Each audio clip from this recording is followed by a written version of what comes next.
vamos ver uma outra instituição, a escola.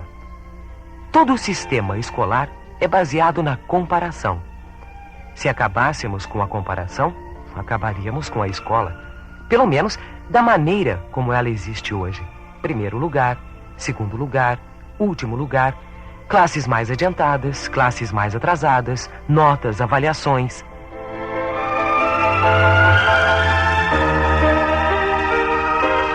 A força da comparação é tão presente em nossa vida que poderíamos chamá-la de sangue cultural.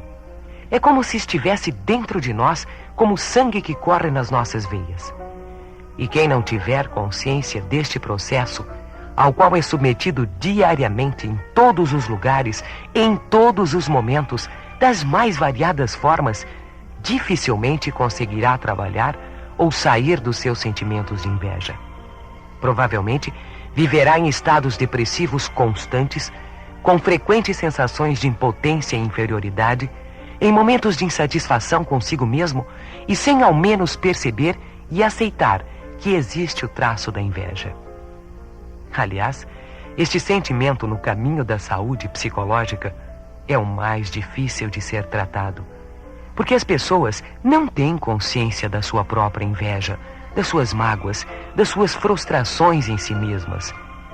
Em outras instituições, na igreja, nas empresas, nos clubes, sempre nos foram dados padrões de modelos a seguir.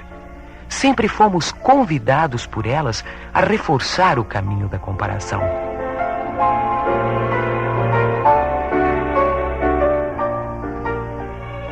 A sociedade em que vivemos é sempre comparativa nos seus vários instrumentos de transmissão cultural. Nos filmes que assistimos, sempre haviam os nossos heróis, os nossos padrões. Toda a propaganda no rádio, no jornal e na televisão em nossa cultura é baseada no processo comparativo entre nós e os modelos que nos são apresentados.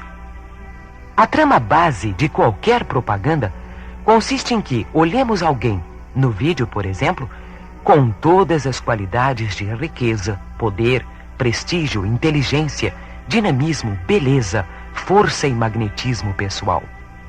Que nos comparemos com os ambientes e pessoas apresentadas, que nos sintamos inferiores, magoados e diminuídos. E em seguida, é-nos apresentada a solução para resolver aquele mal-estar, a compra de alguns produtos que nos farão iguais aos padrões apresentados.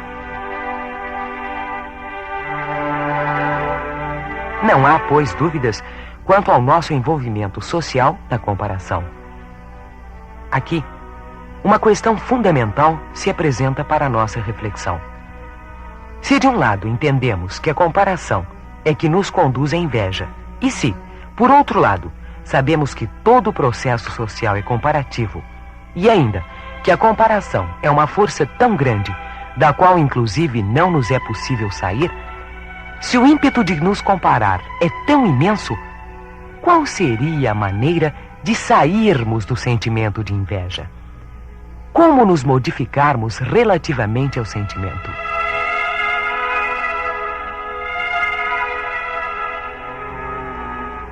Alguns de nós já devem ter tido contato com o judô e aprendido algo a respeito das suas regras básicas.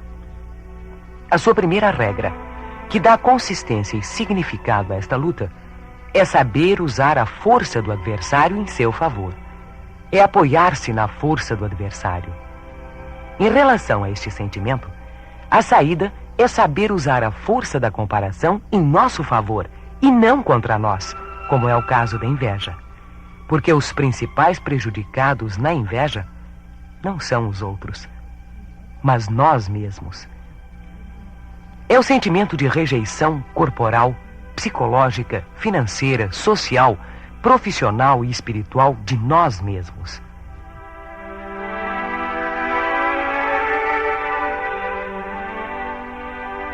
Heráclito afirmava que os cidadãos de Éfeso deviam ser todos enforcados, pois movidos pela inveja diziam: ninguém deve ser o primeiro entre nós. Pela minha parte, imagino que isto era desnecessário, pois não conheço outro sentimento que mais nos oprima, que mais nos enforque do que a própria inveja.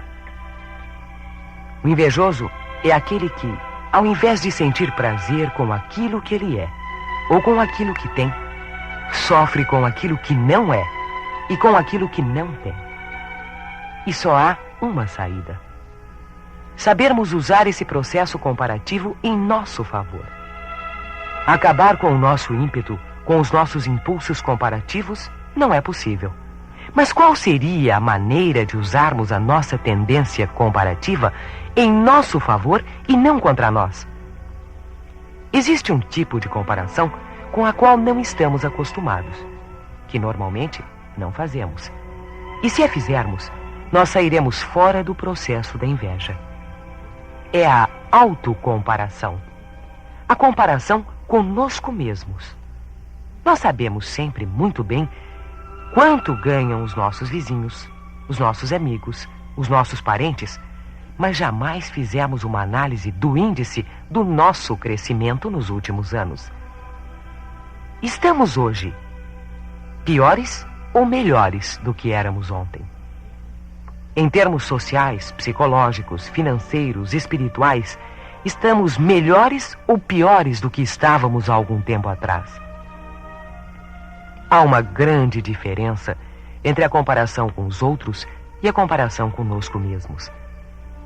Na autocomparação, fortalecemos o nosso céu, o nosso centro, o nosso ponto de equilíbrio.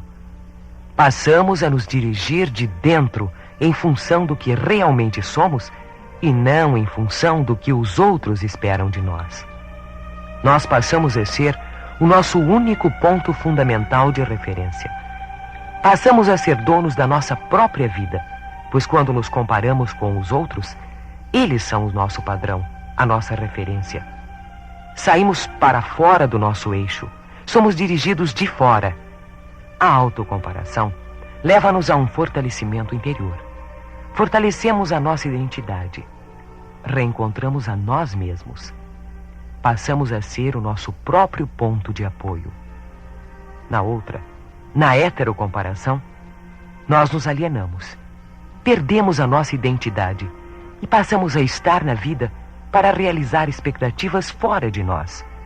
E nós fomos acostumados apenas a nos comparar com os outros e não temos feito exercícios de autocomparação.